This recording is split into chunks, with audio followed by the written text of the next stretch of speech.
Panthers party के जम्मू कश्मीर लद्दाख हिमाचल और हरियाणा देख रहे हैं, वहाँ पे बहुत बड़ी समस्या उभर के आई है जो एसपीओ के लिए, जहाँ सैलरी बहुत कम दी जाती है और ड्यूटी बहुत ही सख्त ली जाती है।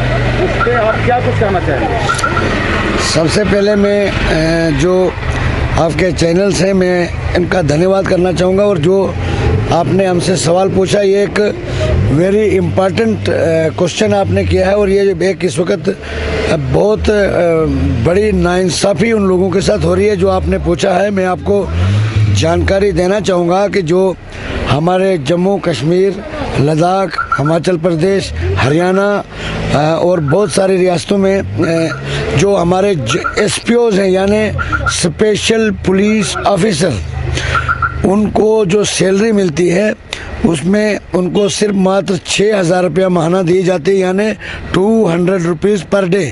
Duty 24 hours. एक तरफ कांस्टेबल जो ड्यूटी करता है उससे बढ़कर वो ड्यूटी करते हैं। इनकाउंटर अगर कहीं होता है तो सबसे पहले वो जाते हैं, हर जगह पर सबसे पहले वो जाते हैं। तो उस सिलसिले में हम यहाँ पर आए थे। हमने देश के प्रधानमंत्री को एक मेमोरेंडम दिया था जिसमें हमारे राजस्थान के प्रेसिडेंट अनिल शर्मा साहब जी हमारे साथ थे। इनका भी हमें सपोर्ट मिला है और हम इस लड़ाई को लड़ रहे हैं कि उन एसपीओज़ को उनका जो हक बनता है कम से कम मिनिमम वेजेस एक्ट के अंदर, जो ऑलरेडी गवर्नमेंट ऑफ इंडिया की गाइडलाइन है, सुप्रीम कोर्ट ऑफ इंडिया की गाइडलाइन भी है कि मिनिमम वेजेस एक्ट से नीचे किसी को तनख्वाह नहीं दी जा सकती, उसकी भी वायलेशन वहाँ पर की जा रही है। तो इस मुद्दे को हमने काफ़ी, जहाँ दिल्ली में हर एक जो बड़े बड़े, जिसमें प्रधानमंत्री साहब के भाई साहब जो हैं नरेंद्र मोदी साहब, उनसे भी मैं परसों मिला और उन्होंने भी इस बात के लिए हमें आश्वासन दिया और ऑन रिकॉर्ड ऑन कैमरा उन्होंने भरोसा दिलाया, और बाकायदा आपके चैनलों पे चला भी है। तो उन्होंने भी भरोसा दिया कि बिल्कुल ये जायज़ जो है जेन्युइन है, और इस डिमांड के साथ हम आपके साथ कानूनी लड़ाई लड़ने के लिए भी तैयार हैं और सरकार से अनुरोध करने के लिए भी तैयार हैं। तो मैं आपके चैनल के माध्यम से जो हमारे जम्मू कश्मीर के गवर्नर इंतजामिया और होम मिनिस्टर ऑफ इंडिया से अपील करना चाहूँगा, और मैं प्राइम मिनिस्टर साहब का धन्यवाद भी करना चाहूँगा, क्योंकि जब भी मैं उनके पास 2 बार मैं उनसे मिला हूँ और उनसे मैंने जो फरियाद की, उन्होंने सिर्फ 3 दिन के अंदर उसका जवाब दिया। और हमारे रियासत के, हमारे यूटी के जो चीफ सेक्रेटरी हैं उनको बाकायदा उन्होंने लिखा। उसके बावजूद जम्मू कश्मीर के जो गवर्नर इंतजामिया हैं और बड़े बड़े अधिकारी हैं उनको टस से मस नहीं हुआ। तो इसलिए अब हमने ये मन बनाया कि जिस मसले को लेकर हम सुप्रीम कोर्ट में गए हैं, और जिसमें मैं बयान नहीं दे सकता क्योंकि उस मसले में हमारे जो senior advocate professor Bhim Singh ji हैं और बाकी वकील साहिबान जो हैं इस सिलसिले में बात वो करेंगे, मगर हमने इंसाफ के लिए अब मात्र यही दरवाज़ा मिला कि जो सुप्रीम कोर्ट है, हिंदुस्तान की सबसे बड़ी अदालत है, वहाँ से ही न्याय मिल सकता है उन लोगों को जो पिछले कई सालों से अपनी बुनियादी सहूलियात से महरूम रहे हैं वो लोग। सर, सेवा सिंह बाली जी, जिस तरह आपने ये आवाज़ उठाई, इससे पहले और भी बहुत सारी वहाँ पे हम कहे हर जगह राजनीति पार्टी रही मगर इस मुद्दे को लेके नहीं आई, तो आपने क्या लगा कि ये जो आवाज़ उठा रहे, इतनी अच्छी आवाज़ उठा रहे, हम भी देख रहे कि बार बार इन चीज़ों का जिक्र हो रहा, आखिर ये सरकारें क्यों नहीं ध्यान देती उनको? सबसे पहले मैं आपकी जानकारी में बताना चाहूँगा, जैसे आपने सवाल पूछा है, एक तो बेल्ट फोर्स का एक प्रोटोकॉल होता है कि ये प्रोटेस्ट नहीं कर सकते, और दूसरा मैं पिछले कई सालों से ट्रेड यूनियन को देख रहा हूँ।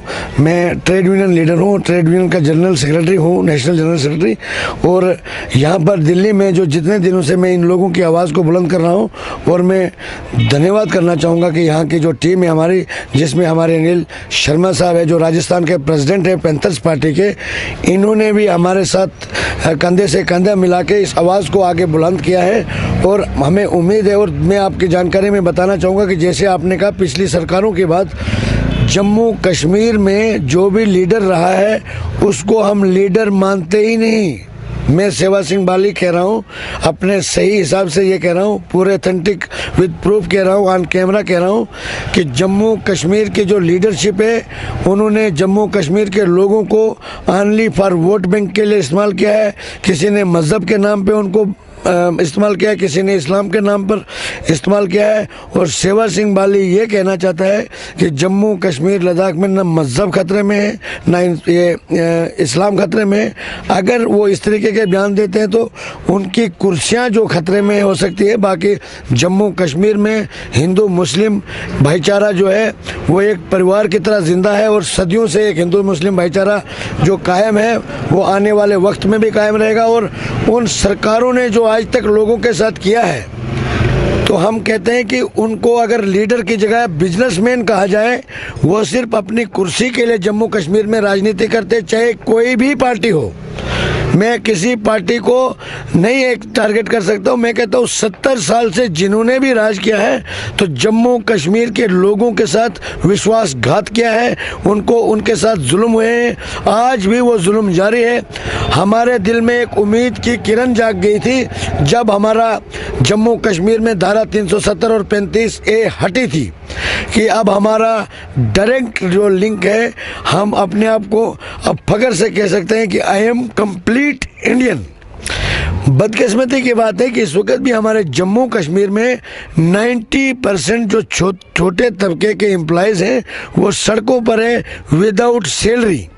मात्र 2000, 4000, 5000 सैलरी लेने वाले मुलाजम सड़कों पर हैं जनाब।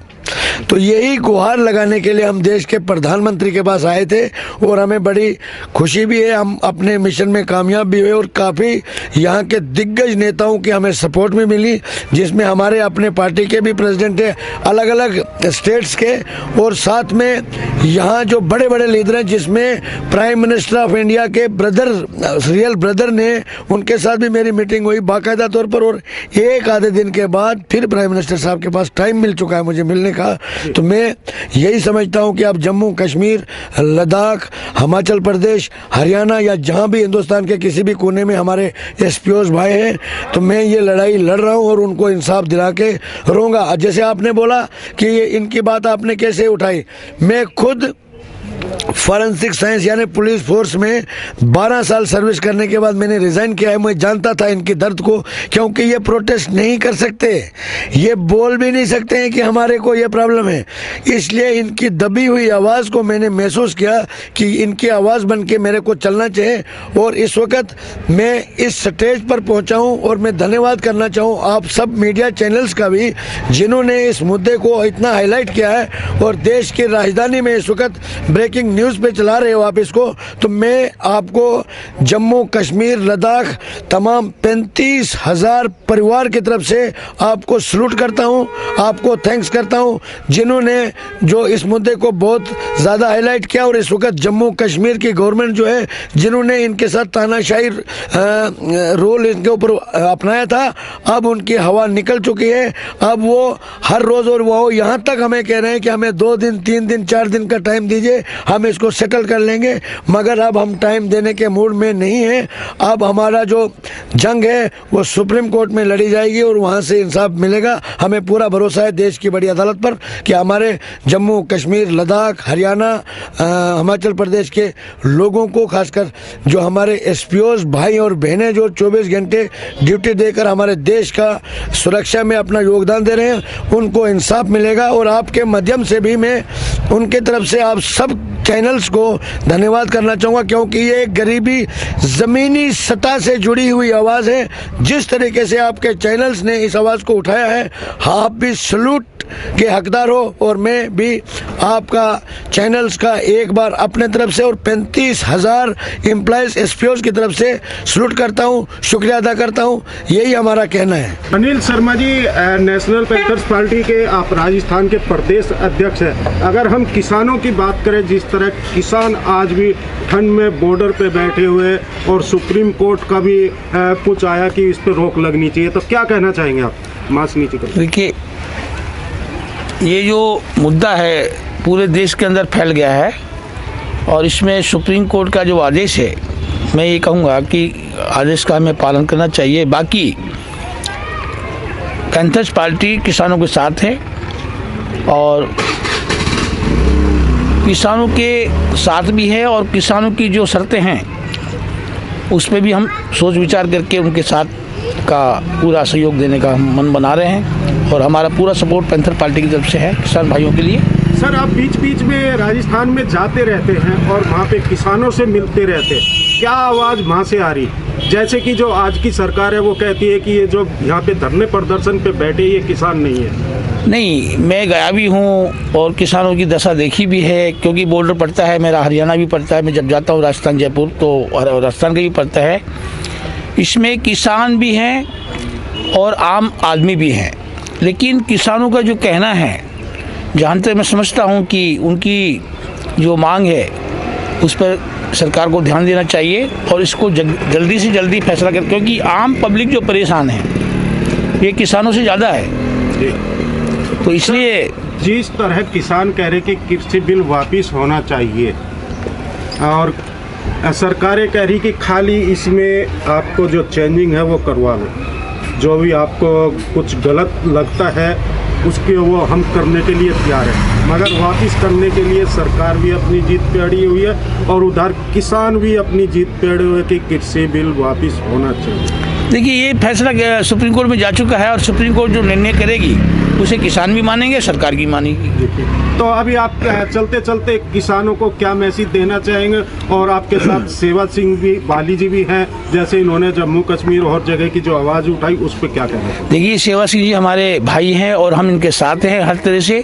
और सेवा सिंह जी जो मेहनत कर रहे हैं आम वहाँ पब्लिक के लिए और जम्मू कश्मीर के सभी लोगों के लिए, ये महान आदमी का दर्जा दे रहा हूँ उनको मैं, और काफ़ी संघर्ष के साथ इसको आगे बढ़ा रहे हैं और सुप्रीम कोर्ट में आ चुके हैं। अब सुप्रीम कोर्ट जो फैसला करेगी वो हम को स्वीकार होगा।